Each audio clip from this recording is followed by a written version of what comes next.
සුබ දවසක් හැමෝටම. අපි අද දැන් මේ වෙලාවේ කතා කරන්න බලාපොරොත්තු වෙන්නේ ග්‍රහ බලය 6 වෙනි රාශිය, කන්‍යා රාශිය. ලග්නය කරගත් කන්‍යා ලග්න හිමියන්ට 2026 අවුරුද්ද කොහොමද කියලා. එතකොට කන්‍යා ලග්නේ ග්‍රහ පීඨීන් 2026 ජනවාරි 1 වෙනිදා තත්කාල ග්‍රහ පීඨීන් බැලුවම ලග්නේ ග්‍රහය නැහැ, දෙවෙනි ග්‍රහය නැහැ, තුන්වෙනි ග්‍රහය නැහැ, හතරවෙනි බුධ සිකුරු රවි කුජ, පස්වෙනි ග්‍රහය නැහැ, හයවෙනි රාහු, හත්වෙනි ශනි නෙප්චූන්, අටවැන්නේ ග්‍රහය නැහැ, නවවෙනි සතු යුරේනස්, 10වෙනි ගුරු, 11වෙනි ග්‍රහය නැහැ, 12වෙනි කේතු. එතකොට මේ ග්‍රහ පීඨය මෙහෙම තිබ්බට ප්‍රධාන ග්‍රහ මාරු විදියට ගුරු ග්‍රහයා 2026 ජූනි මාසේ 2 වෙනිදා 10වෙනි සිට 11වෙනිට මාරු වෙනවා කටක රාශියට. ඒ වගේම 2026 දෙසැම්බර් මාසේ 8 වෙනිදා රාහු ග්‍රහයා 6 වෙනිෙන් 5 වෙනිදාට, කේතු ග්‍රහයා 12 වෙනිෙන් 11 වෙනිදාට පැමිණෙනවා. සෙනසුරු ග්‍රහයා මුළු අවුරුද්ද පුරාම මීන රාශිය. ඒ කියන්නේ 7 වෙනි තමයි ගමන් කරන්නේ. එතකොට කන්‍යා ලග්න හිමියන්ගේ පොදු ලක්ෂණ අපි නිකන් බැලුවාම කන්‍යා ලග්න හිමියන් කන්‍යා රාශිය කියන්නේ මේ රාශි 12යි පිරිසිදුම රාශිය. ඒ කියන්නේ හැම වෙලාවෙම දේවල් පරිපූර්ණව කරන්න උත්සාහ කරනවා. කියන්නේ අපි කියන්නේ ක්ලියර් ඇන්ඩ් කට් කියන. ඒගොල්ලෝ කොයි වෙලාවකවත් දෙයක් අර බාගෙට කරන ගතියක් නැහැ. ඒ හින්දාම හැම දෙයක් ගැනම පරීක්ෂාකාරී ගතිය වැඩි හින්දාම අර පරීක්ෂාකාරී ගතිය වැඩි හින්දාම ගොඩක් වෙලාවට දේවල් නැවත චෙක් කරලා බලනවා හරියට කරාද කියලා. උදාහරණයක් විදිහට ගෙදරක ගේක දොරක් වහුවා කියලා හිතමු. ඒ දොර ආපහු පාරක් චෙක් කරලා බලන්න ඇවිල්ලා සැකයි මේක හරියටම කරාද කියලා. අර නිතරම පරීක්ෂාකාරී ගතිය. ඒ වගේම හොඳ සහජ හැකියාවක් තියෙනවා. හැම දෙයක් ගැන විමසිලිමත්, පොත් කියවන්න, ඥානය හොයන දේවල් වලට, දැනුම හොයන දේවල් වලට තාමත් කැමතියි.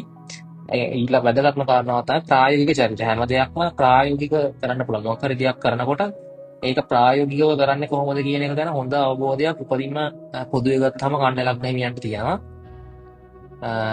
ඒක තමයි සාමාන්‍ය කන්‍යා ලග්න හිමියන්ගේ පොදු ලක්ෂණ කියලා කියන්න පුළුවන්. එතකොට කන්‍යා ලග්න හිමියන්ට මේ අවුරුද්ද ආරම්භ වෙන්නේ ඇත්තටම ගත්තාම කන්‍යා ලග්න හිමියන්ට 2026 අවුරුද්ද ඉතාමත්ම හොඳ සුබදායක අවුරුද්දක්. හේතුව තමයි 2023 2024 කියන අවුරුදු දෙක සහ 2025 මැද වෙනකම්ම කන්‍යා ලග්න හිමියෝ ඉතාමත් අවාසිදායක තත්ත්වයක තමයි ගත කරේ. හැම පැත්තෙක්ම රැකියාව සහ ආදායම සහ විවාහ ජීවිතය විශේෂයෙන් ඒ කියන කාරණා සම්බන්ධයෙන් ඉතාමත් දැඩි අභියෝගාත්මක අවසර දෙකමාරක් තමයි ගත කරේ. විශේෂයෙන් 2024 සහ 2025 අවුරුද්ද මැද භාගයේ කියන කාලය විවාහ ජීවිතය සහ මානසික පීඩා කියන එක, විවාහ ජීවිතයේ බාධා සහ මානසික පීඩා කියන එක කන්‍යා ලග්න හිමියන්ට උපරිමයෙන්ම තිබුණා. එතකොට 2025 අවුරුද්දේ මැද ඉඳන් මේ සියලු ප්‍රශ්න ක්‍රමක්‍රමයෙන් දැන් විසඳෙමින් මේ 2026 අවුරුද්ද කියලා කියන්නේ ඉතාමත් හොඳ අවසරක්. එතකොට කන්‍යා ලග්න හිමියන්ට විශේෂයෙන් කියන්න ඕනේ වෘත්තීය කටයුතු වල දියුණුව. ඒ කියන්නේ මේ වෙලාවේ කන්‍යා ලග්න හිමියන්ගේ ගුරු ග්‍රහයා ගමන් කරන්නේ 10 වෙනි රාශිය. කියන්නේ ආලෝක මුදුන. ආලෝක මුදුනේ තමයි ගුරු ග්‍රහයා ගමන් කරන්නේ. ගුරු ග්‍රහයාට ඉතාමත් සුබදායක ස්ථානයක්. ඒ කියන්නේ පහුගිය අවුරුදු වල 2024 23 අවුරුදු වල වෘත්තීය පැත්තෙන් ගත්තාම ඔබ මොකක් හරි ඒ කියන්නේ කොච්චර කරත් ඒක හරියන්නේ නැහැ. කොච්චර උත්සාහ කරත් රැකියාව සම්බන්ධ දෙයකදී හරියන්නේ නැත්නම් ඒ ප්‍රශ්න මගහැරිලා අර ඔබ දරපු උත්සාහය. ඒක තමයි වැදගත්ම කාරණාව. ඔබට අවාසිදායක තත්කාලයේදී ඔබ දරපු උත්සාහයට අදාළ ප්‍රතිඵල. ඔබ කිසිම උත්සාහයක් දරුවේ නැත්නම් ප්‍රතිඵල නැහැ. ඔබ අවාසිදායක තත්ත්වයේ උත්සාහ කර ප්‍රමාණයට අදාළ ප්‍රතිඵල මේ ගුරු ග්‍රහය මේ 10 වෙනි ගමන් කරන කාලය සහ අනෙක් ග්‍රහචාරය දිහා බැලුවම විශේෂයෙන් රාහු 6 වෙනි ගමන් කිරීම ඒකට ඉතාමත් උදව් වෙනවා. ඒ කියන්නේ ඔබට වෘත්තීය වශයෙන් තිබුණ බාධා මගහැරිලා ඔබගේ වෘත්තීය තත්ත්වය ඉතා වේගවත් උසස් වීම. ඔබ ඔබ ඉන්න තත්ත්වයට වඩා ඉහළ තත්ත්වයක රැකියාවක් බලාපොරොත්තු වෙනවා නම් ඒවට ඇප්ලයි කරන්න හොඳම කාලයක් තමයි මේ අවුරුද්දේ 2026 අවුරුද්දේ ඉදිරි මාස 6ක කාලය. වෘත්තීය වශයෙන් ඔබට ඉතාමත් ඉහළ තත්ත්වයකට පත් වෙන්න පුළුවන් රැකියාව, අලුත් රැකියාව අවස්ථා සහ ඔබ හිතන දේවල් ඔබට කරගන්න හැකියාව ලැබෙන මුල් වසරක ප්‍රධාන කාර්යතුව කියලා කියන්න පුළුවන්. ඒ වගේම ඉදිරි මාස 6 ඊට පස්සේ ඒ කියන්නේ දෙවෙනි කාර්යතුවක් කියන්නේ දෙවෙනි මාස 6ක් ඔබට ඇත්තටම ඔබගේ ආදායම් ව්‍යාපාර සහ රැකියාවේ ආදායම් කියනවා වර්ධනය වෙන කාලයක්. එතකොට අ, ඔබට එතකොට මේකෙන්ම කියවෙනවා ඔබට මේ වසර කොච්චර හොඳයිද කියලා. ඒ වගේම ඔබට තිබුණ සතුරු පරාජය වෙන ඔබට මුදල් වියදම් වීම. ඇත්තටම මේ අවුරුද්ද වියදමට වඩා ආදායම ඉතාමත් හොඳ වසරක් කන්‍යා ලග්න හිමියන්ට වියදම් පාලනය කරගන්න පුළුවන්. ඔබ වියදම් පාලනය කරගන්න හිතනවා සහ ඔබට ඒක සාර්ථක කරගන්න පුළුවන්. එතකොට එහෙම වසරක් තමයි මුල් වසරම 2026 අවුරුද්දම. මොකද ඔබ පුළුවන් තරම් මේ අවුරුද්දේ මුදල් ඉතුරු කරන්න 2027 අවුරුද්ද 2026 අවුරුද්දට සාපේක්ෂව මුදල් වියදම් වෙන්න තියෙන වසරක්. ඒකින්ද මේ අවුරුද්දේ පුළුවන් තරම් ඉතුරු කරන්න උත්සාහ කරන්න මේ ලැබෙන අවස්ථාවෙන් ප්‍රයෝජනය අරගෙන. ඊට පස්සේ කන්‍යා ලග්න හිමියන්ගේ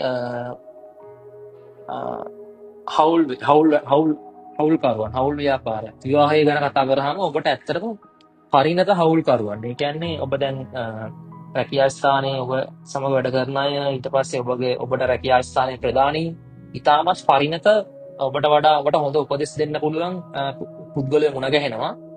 හවුලේ කරන කටයුතු සම්බන්ධතාවයක විවාහයේදී වුණත් ඔබට ඔබගේ සැමියාගෙන් බිරිඳගෙන් හොඳ පරිණත අදහස් විවාහ ජීවිතයට දාලා හොඳ පරිණත අදහස් ලබා ගන්න පුළුවන්. ඒ වගේම දැනට විවාහ වෙලා නැත්නම් ඔබට පරිණත පුද්ගලයෝ. ඒ කියන්නේ විවාහය බලාපොරොත්තු වෙන මේ දවස්වල ඒකට විවාහ යෝජනා, ඒ කියන්නේ විවාහය සම්බන්ධව ඔබ හොයනවා නම්, ඔබ විවාහ වෙන්න බලාපොරොත්තු වෙනවා නම් ඔබට වඩා පරිණත අය ඔබට විවාහ වෙන්න හම්බෙන කාලයක්. ඒගොල්ලෝ වයසින් වෙන්නත් පුළුවන්. වයසට වඩා පරිණත සමහර පුද්ගලයෝ ඉන්නවනේ වයස අඩු වුණත් පරිණත අය. එතකොට පරිණත අය ඔබට හමු වෙනවා විවාහ වෙන්න උනත්. ඒක තමයි ඊළඟ කාරණාව. එතකොට රහස් සතුරන් වර්ධනය වෙනවා සහ ඔබට තව දෙයක් කියන්න ඕනේ. ඔබ දැන් මේ කාලේ වුණාට ඔබ දැන් රාහු කේතු අක්ෂය තියෙන විදිහ සහ අනිත් ග්‍රහ පීඨීන් බැලුවම ඔබට මේ කාලේ ඉතා වැඩි බලයක් හම්බ වෙනවා. රැකියා කරන ස්ථානයේ වුණත් ඔබට හොඳ බලයක් හම්බ වෙනවා. ඔබ ඒ බලය පාවිච්චි කරලා අයුතු ලෙස වැඩ කරොත් ඔබට සිරගත වීම වෙන්න පුළුවන්. ඒකත් ඔබ හොඳට මතක තියාගන්න. ඒ කියන්නේ බලය අයුතු ලෙස පාවිච්චි කරන්න එපා මේ කාලේ. බොහොම ප්‍රවේශමෙන් තමන්ට කොච්චර බලයක් ලැබුණා ඒවා ඉවසීමෙන් සහ අවබෝධයෙන් ඒවා පාවිච්චි කරන්න. ඔබ ඒකත් මතක තියාගන්න. එතකොට සමස්තයක් විදිහට ගත්තාම මේ අවුරුද්ද මම ඔබට කිව්ව විදිහට තමයි හොඳයි. සාමාන්‍යයෙන් සාරාංශයක් විදිහට කිව්වහම මේ වසර ආරම්භයේදී ඔබට යම්කිසි මානසික පීඩාවකට ලක් වෙන්න වෙනවා. පළවෙනි මාසයේ ජනවාරි මාසයේ මැද දක්වා අවසර ආරම්භයත් සමග ඒක සම්බන්ධතාවය සහ රැකියාව සම්බන්ධ කාරණාවක් වෙන්න පුළුවන්. ඔබට යම්කිසි මානසික පීඩාවකින් තමයි මේ වසර ආරම්භ කරන්නේ. වුණාට ජනවාරි 16 වෙනිදා ඉඳන් පෙබරවාරි 23 වෙනිදා වෙන කාලේ ජනවාරි 16 වෙනිදාන් පස්සේ ඒ තත්ත්වය මගහැරිලා ඔබට සම්බන්ධතාවල ඒ රැකියාව සම්බන්ධ ප්‍රශ්න නැති වෙනවා. එනකොට ඔබට දරුවන්ගේ සෞඛ්‍ය තත්ත්වයේ සම්බන්ධ ගැටලුවක් මතුවෙන්න පුළුවන් ඔබගේ දරුවන්ගේ. ඊට පස්සේ පෙබරවාරි 23 ඉඳන් අප්‍රේල් 1 වෙනිදා දක්වා යන කාලය ඇත්තටම ඔබ දැඩි අධිෂ්ඨානයෙන් අලුත් දේවල් ආරම්භ කරන කාලයක්. ඒ කියන්නේ ඔබට මොකක් හරි යම්කිසි අරමුණක් කරා ඔබ දැඩි අධිෂ්ඨානශීලීව ඒ දෙයක් ආරම්භ කරන්න උත්සාහ කරනවා. අපි හිතමු උදාහරණයක් විදිහට ඔබ හිතනවා නම් මම කොහොම හරි මේ දේ කරනවා, මොන කැපකිරීම කරලා හරි මේ දේ කරනවා කියලා මොකක් හරි ඩිසිප්ලින්. ඒ කියන්නේ අපි හිතමු මම මේ ආහාර පාලනය කරනවා උදාහරණයක් විදිහට. මේ මම පටන් ගන්නවා ඒ වගේ දෙයක් කියලා හිතලා ඔබ ඒ දේ උත්සාහ කරොත් ඔබට ඔබ අර දැඩි අධිෂ්ඨානශීලීව ඒ දේවල් ඉෂ්ට කර ගන්න පුළුවන් කාලයක් තමයි මේ කාලය. ඊට පස්සේ ඒ වුණාට හදිසි තීරණ සෞඛ්‍ය තත්ත්වයේ ඉතාමත් හොඳ තත්ත්වයටපත් වෙනවා. ඔබට තිබ්බ ලෙඩ රෝග වලට හොඳ ප්‍රතිකාර කරන්න ඔබ යම්කිසි ලෙඩ රෝගයකින් පෙළෙනවා නම් ඔබට දීර්ඝ කාලයක් තිස්සේ තියෙන ලෙඩ රෝගයක් තියෙනවා නම් ඒවට අදාළ ප්‍රතිකර්ම ලැබෙන කාලයක්. ඊට පස්සේ අප්‍රේල් 3 වෙනිදා ඉඳන් මැයි මාස 12 වෙනිදා කාලය තුළ විවාහ සම්බන්ධ යම්කිසි ගැටලුවකට සැමියා බිරිඳ සමග යම්කිසි අඩදබරයක් ඇති වෙන්න පුළුවන්. ඒ පිළිබඳ පොඩ්ඩක් සැලකිලිමත් වෙන්න. ඊට පස්සේ මැයි මාස 12 වෙනිදා ඉඳන් ජූනි මාස 21 වෙනිදා දක්වා ටිකක් ප්‍රියපදවත්දී කියන්නේ හදිසි අනතුරකට වගේ දෙයකට ලක් වෙන ඉඩ තියෙනවා. සහ කියන්නේ රියපදවද්දි ප්‍රවේශම් වෙන ඒ වගේම රැකියාව සම්බන්ධව ඔබ යම්කිසි මානසික පීඩාවක් ඇති වෙන්න පුළුවන්. ඔබ රැකියාව මාරු කරන්න ඉඩ තියෙන. මම ඔබට යෝජනා කරනවට රැකියාව මාරු කරන්න එපා කියලා මේ කාලය. ඊට පස්සේ ජූනි මාසේ 21 වෙනිදා ඉඳන් අගෝස්තු 2 වෙනිදා දක්වා කාලයේ පියා සමග යම්කිසි දෙයකට සම්බන්ධ ගැටුමක් ඇති වෙන්න පුළුවන්. ඊට පස්සේ අගෝස්තු 2 වෙනිදා ඉඳන් නොවැම්බර් 12 වෙන අතර කාලය ඔබට රැකියාව මාරු කරන්න අවශ්‍ය අවස්ථාවක් එයි. ඔබ නව රැකියාවක් බලාපොරොත්තු වෙනවා නම් ඔබට ඒ කාලය ඒ රැකියාව මාරු කරන්න හොඳ අවස්ථාවක් එයි. මේ ටික තමයි ඇත්තටම අපිට කන්‍යා ලග්න හිමියන්ට කියන්න තියෙන්නේ පොදුවේ ගත්තාම.